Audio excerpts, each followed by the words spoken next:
Hi everyone, in this video I will show you how to rotate laptop screen. So this way is very easy. If you're using your laptop, you can use this quick keyboard shortcut alternative way. All you have to do is to follow this. For example, Control plus Alt plus up arrow for normal landscape, Control plus Alt plus right arrow for rotate 90, Control plus Alt plus down arrow upside down, Control plus Alt plus left arrow for rotate 270.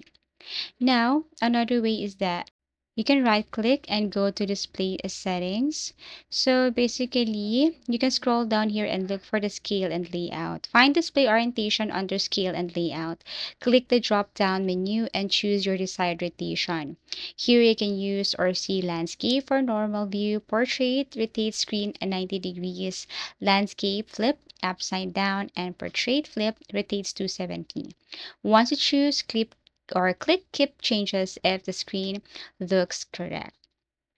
So basically that's it. All you have to do is go to scale layout, specifically in display, and then you can choose from any of the option right here. You will see that result once you exit this. So basically these are the ways on how to rotate a laptop screen. Thank you for watching and see you again in our next video tutorials.